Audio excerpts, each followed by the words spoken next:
नमस्कार, मेरा नाम भाऊ तोरसेकर। आप देख रहे हैं प्रतिपक्ष। दोस्तों, कल यानी मंगलवार 19 दिसंबर को दिल्ली में इंडिया अलायंस की चौथी बैठक हो गई। और इसमें क्या तय हुआ? तय क्या हुआ? मेरे कुछ दोस्त है, पत्रकार दोस्त है, वो बीच बीच में मुझे मेरा मत मांगते हैं कि भाई ये जो हुआ वो क्या हुआ। तो ऐसे ही एक दो लोगों का फ़ोन आया था कि आपकी सोच क्या है, क्या हुआ। मैंने बोला एक प्रस्ताव तो पारित हो गया। वो बोले कोई प्रस्ताव पारित नहीं हो गया। हाँ, उसका जो 141 एमपीज है जिनको निलंबित किया गया है, उसका निषेध करने वाली बात तो हो गई है, लेकिन 2024 के चुनाव के लिए कोई भी प्रस्ताव दिल्ली की बैठक में पारित नहीं हुआ। मैंने बोला हुआ है, मैंने बोला हुआ है। वो बोले कैसे हुआ है? बिल्कुल नहीं हुआ है। हाँ, एक बात तो तय हो गई है कि जो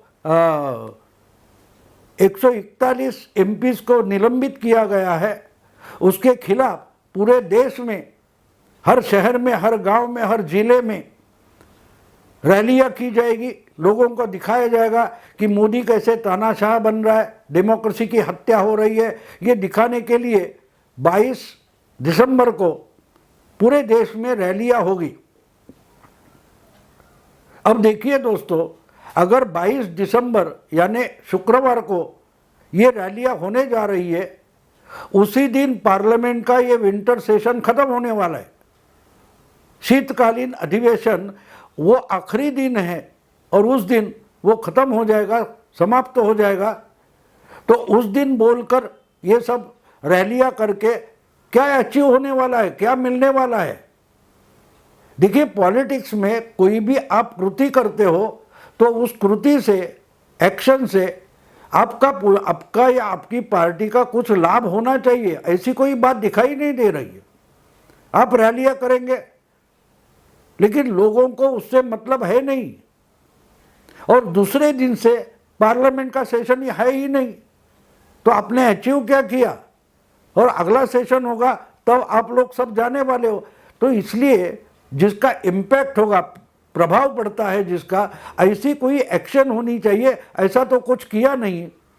और ठीक है, दूसरी बात है कि अगर 27 पार्टियां इकट्ठा हो गई है तो 27 पार्टियों को जो 2024 का एजेंडा बनाना चाहिए था, उसके बारे में तो कुछ नहीं हुआ। तय क्या हो गया कि 22 दिसंबर को रैलियां करेंगे। और दूसरी बात यह हो गई कि जल्द से जल्द फिर से सीट शेयरिंग का फॉर्मूला ढूंढ निकालेंगे। यानी अभी तक चुनाव को अब 100 दिन बचे हैं, चुनाव की घोषणा होने में मानो 100 या 110 दिन बचे हैं। मुझे याद है कि पिछले शायद मार्च में 10 मार्च को चुनाव की घोषणा हुई थी 2019 में। तो इस बार भी 5 या 10 मार्च को चुनाव की घोषणा हो जाएगी और आचार संहिता लागू हो जाएगी, कोड ऑफ कंडक्ट। तो बचे कितने दिन है? फरवरी के 29 दिन, जनवरी के 31 दिन, तो हो गए कितने हो गए? देखो 60 हो गए। और 60 और दिसंबर के बचे 10 दिन, तो 70 दिन बचे हैं। और दिन जोड़ो तो 80 दिन में एक्चुअली चुनाव की घोषणा हो जाएगी। और अभी तक सीट शेयरिंग का फॉर्मूला तक तय नहीं हुआ है। हाँ, लेकिन लोगों में जाएंगे तो सबसे पहली बड़ी रैली करेंगे कभी तो 30 जनवरी को, यानी चुनाव की घोषणा चुनाव आयोग करने के पहले सिर्फ 30 या 40 दिन पहली रैली होने जा रही है। ना तो सीट का बंटवारा तय हुआ है, कुछ भी नहीं तय हुआ है। तो इसलिए मेरे दोस्त ने पूछा कि फिर आप कैसे बोल रहे कि प्रस्ताव पारित हो गया? तो मैंने बोला एक प्रस्ताव सिर्फ लिखने से प्रस्ताव नहीं बनता। आप जिस ढंग से बर्ताव करते हो, आपकी एक्शन होती है, बॉडी लैंग्वेज होती है, उससे भी कुछ प्रतीत होता है, लोगों को दिखाया समझाया जाता है, वो भी एक प्रस्ताव होता है। तो आपने कुछ भी प्रस्ताव पारित नहीं किया, लेकिन आपकी बॉडी लैंग्वेज, आपकी एक्शन बोल रही है कि हम ये प्रस्ताव कर रहे हैं कि हम नहीं सुधरेंगे। जून 2022 से ये इंडिया अलायंस का नौटंकी शुरू हो गया है, लेकिन 4 मीटिंग के बाद, यानी पटना, बंगलोर, मुंबई और अब दिल्ली के बाद तय क्या हुआ है? तो कुछ भी नहीं हुआ है। बस एक नाम, टेंटेटिव ... इंडिया वगैरह, ये नाम के आगे और कुछ नहीं तय हुआ है, कुछ नहीं। और बार बार उस जो कुछ हुआ मीटिंग में, उसके बाद गुस्से से नीतीश कुमार, जिन्होंने ये पहल शुरू की थी इंडिया अलायंस बनाने की, वो नीतीश कुमार और उनके साथी लालू प्रसाद यादव गुस्से से मीटिंग से निकल गए। मीटिंग खत्म होने के बाद प्रेस कॉन्फ्रेंस में शामिल तक नहीं हुए। इतना गुस्सा उनको आया था, क्योंकि उनकी जो अपेक्षा थी, उनकी जो डिमांड थी, वो पूरी ठुकराई गई थी। वो एक बात बार बार मांग कर रहे कि भैया कुछ भी हो, कम से कम हमारे अलायंस को एक कन्वेनर होना चाहिए, समन्वयक होना चाहिए, सूत्रधार होना चाहिए, जो सब नेताओं से कांटेक्ट में रहे, सब पार्टियों से कांटेक्ट में रहे, कब मीटिंग करनी है वो सलाह मशवरा करके एक तारीख तय कर पाए। अभी देखो, यही जो मीटिंग हो गई दिल्ली में, ये तो पहले 6 तारीख को होने वाली थी, फिर 6 तारीख से 15 हो गई, 15 की 16 हो गई, 16 से 19 हो गई। क्यों हो गई? क्योंकि मीटिंग बुलाना कौन तय करेगा, इसका ही किसी को पता नहीं था। जब खड़गे जी ने 6 दिसंबर को मीटिंग बुलाई, तो ममता दीदी ने बोला मुझे तो कोई पता नहीं है, मेरे पास कोई जानकारी नहीं है। यानी इतना इनका कोऑर्डिनेशन है, एक दूसरे के साथ ना होना, इसकी एक स्ट्रैटेजी बनाकर ये अलायंस चल रही है। अब देखिए, दूसरी बात है, एक दिन पहले ही, यानी 18 तारीख को दिसंबर को, बहुत सारे नेता दिल्ली पहुंच गए थे। हमारे उद्धव ठाकरे गए थे, शरद पवार गए थे, नीतीश कुमार और लालू पहुंच गए थे, बहुत सारे नेता आ गए थे और अलग अलग उनकी मीटिंगें चल रही थी। उसमें उन्होंने, ममता दीदी ने, उद्धव ठाकरे ने और कुछ लोगों ने, केजरीवाल ने भी पत्रकार और मीडिया हाउसेस से अपना संवाद साधा था। ममता दीदी का ऐसा जो संवाद हुआ, उसका रिकॉर्डिंग भी कुछ लोगों ने चैनल पर दिखाया है। ममता दीदी को राजदीप सरदेसाई, इंडिया टुडे के कंसल्टिंग एडिटर है, उन्होंने पूछा था कि क्या खड़गे कोऑर्डिनेटर हो जाएंगे या खड़गे प्राइम मिनिस्टरशिप का चेहरा बनते तो आपको मंजूर होगा? तो ममता दीदी ने साफ इनकार कर दिया था कि अभी प्राइम मिनिस्टरशिप का चेहरा दिखाने की कोई जरूरत नहीं है, वो तो पोस्ट चुनाव के नतीजे आएंगे, उसके बाद जो लोग चुनकर आए वो तय करेंगे कि प्राइम मिनिस्टर कौन होगा, आज उसकी जरूरत नहीं है। ये 18 तारीख को ममता दीदी पत्रकारों से संवाद करते हुए बोल देती है, ये आज किसी का चेहरा या किसी का नाम आगे करने की बिल्कुल जरूरत नहीं है, वो तो चुनाव के बाद होगा। ये कब?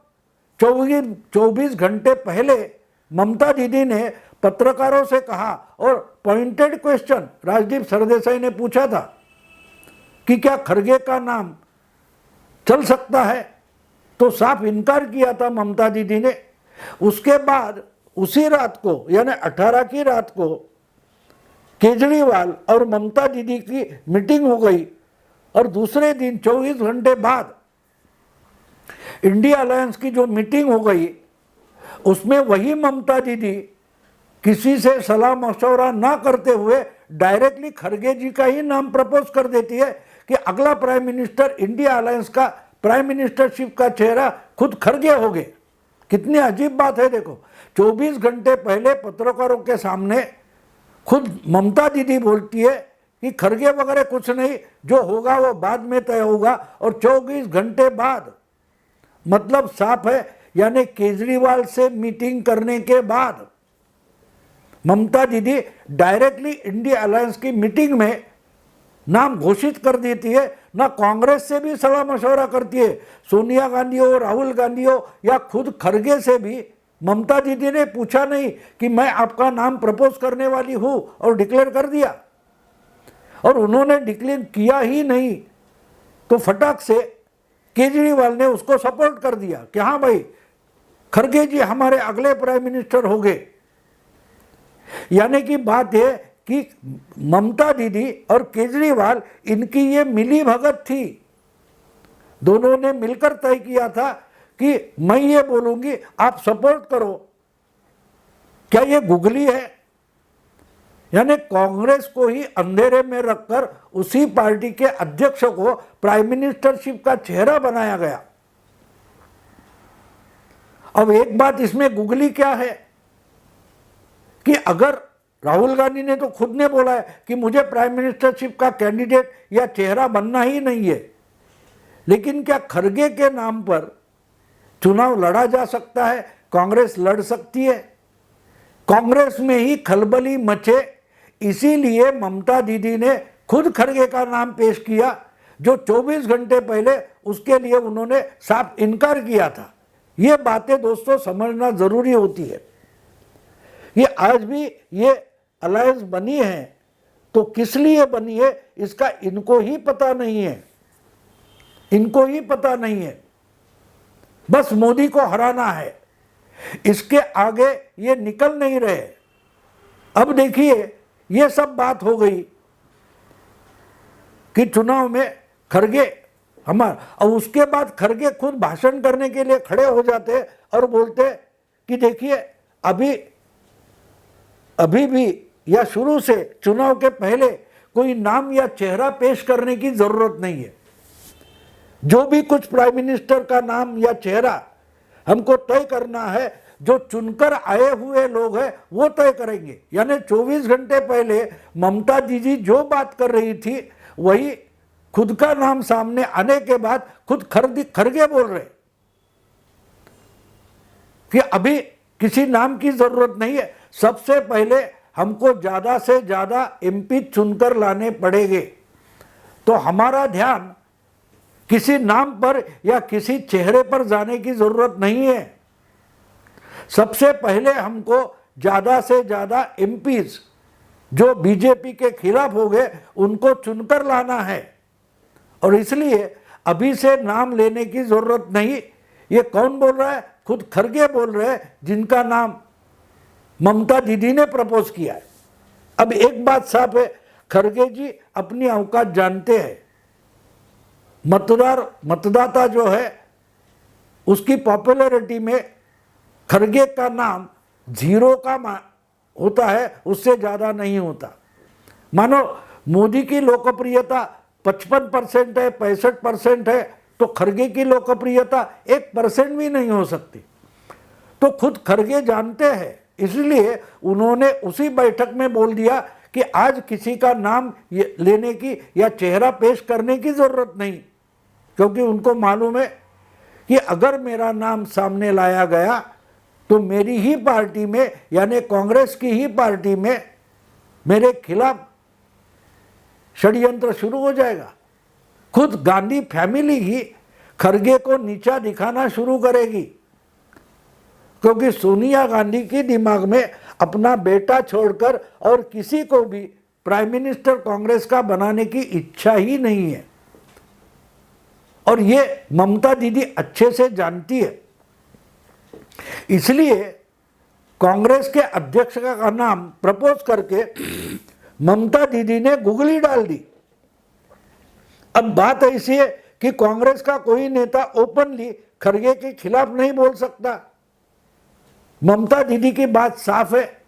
दूसरी, जदयू जनता दल यूनाइटेड, उसके जो प्रवक्ता थे उनको भी गुस्सा आ गया। खुद नीतीश निकल गए, मीटिंग से उठे और निकल गए, प्रेस कॉन्फ्रेंस के लिए रुके नहीं। क्यों रुके नहीं?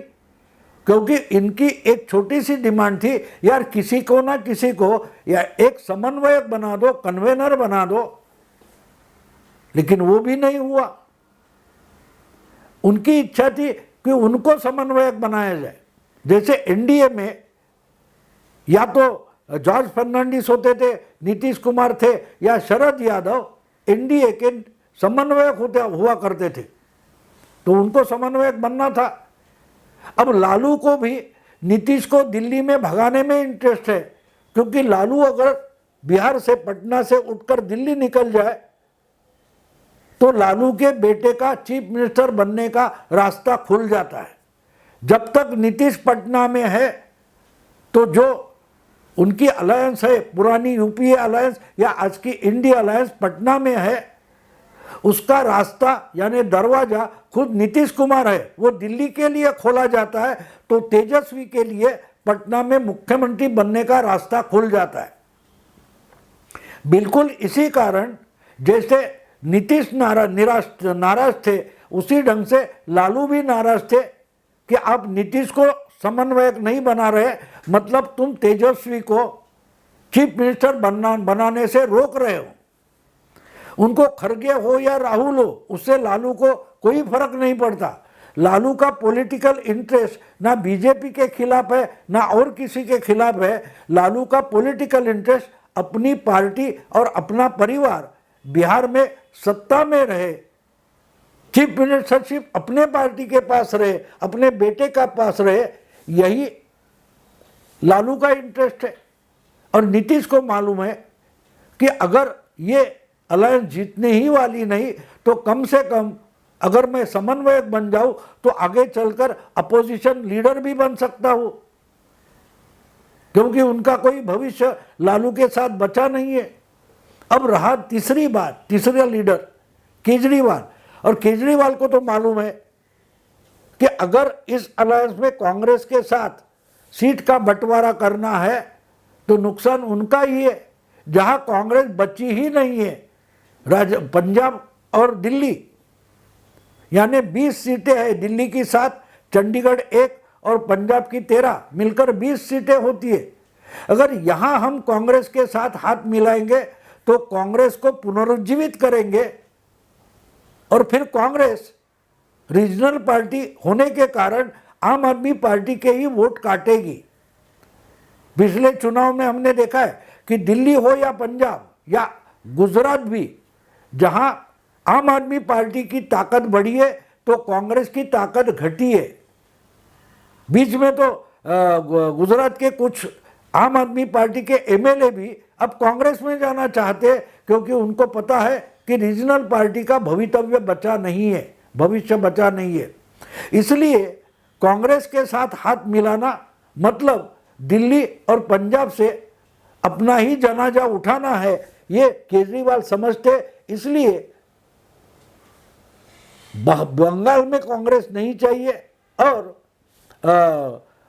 पंजाब में और दिल्ली में कांग्रेस नहीं चाहिए। इसीलिए केजरीवाल और ममता दीदी ने मिलकर ये गुगली डाल दी कि खड़गे को सामने कर लिया। नीतीश इसलिए नाराज हो गए, तो नीतीश तो नाराज होने ही थे। तो बचा क्या है? इंडिया अलायंस जो बन गया है वो प्री पोल अलायंस करके कुछ भी नहीं कर सकते। ये तो आंकड़े ही बताते, जिस पर मैं अगला वीडियो बनाने वाला हूं कि कितनी भी ताकत लगाकर, कितनी ही एकजुट करके इंडिया अलायंस चुनाव में प्री पोल अलायंस बना के उतर जाए तो भी ये कांग्रेस बीजेपी का बाल बाका नहीं कर सकते। इसलिए तो मोदी और शाह निश्चिंत है। इंडिया अलायंस बनने से मोदी या शाह डरे नहीं है, उल्टे वो मदद कर रहे हैं कि भाई आप पूरी अलायंस ताकत से बनाओ, ताकत से बनाओ, क्योंकि जहां ताकत लगाओगे तो एक दूसरे का ही वोट काटोगे। बीजेपी का वोट आप काट नहीं सकते, हाँ, लेकिन आपकी अलायंस बनती है, सीट का बंटवारा होता है, तो उसका फायदा ज़्यादा से ज़्यादा इंडिया अलायंस को नहीं होगा जो बीजेपी को होगा। और इंडिया अलायंस तगड़ी और एक दिल से एकजुट होकर लड़ेगी तो उसका फायदा अगर इंडिया अलायंस या कांग्रेस को नहीं होना है और सिर्फ बीजेपी को होना है, तो इंडिया अलायंस ना हो ऐसा कोई भी प्रयास मोदी जी नहीं करेंगे, ना बीजेपी करेगी, क्योंकि इंडिया अलायंस का फायदा मिलेगा तो बीजेपी 40%, 42% तक अपनी ताकत लेकर जा सकती है। तो इसलिए जो अलायंस बनी उनको भी ये बात मालूम है कि हम अलायंस बनकर लड़ते हैं, सीट का बंटवारा करते हैं, 1 to 1 कैंडिडेट खड़े करते हैं, तो फायदा को बीजेपी का है। इसलिए कोई भी सीट का बंटवारा या समन्वयक या इंडिया अलायंस का कोई तगड़ा संगठन बनाना नहीं चाहते। इसलिए चौथी बार बैठक हो गई और एक ही प्रस्ताव पास हो गया कि हम जैसे 8 महीने से 7 महीने से जिस तरीके से आगे चल रहे बिल्कुल उसी तरीके से आगे जाएंगे, कुछ भी नहीं करेंगे, हम नहीं सुधरेंगे। दोस्तों, अगर ये वीडियो आपको पसंद आए तो लाइक कीजिए, शेयर कीजिए, सब्सक्राइब कीजिए। नमस्कार।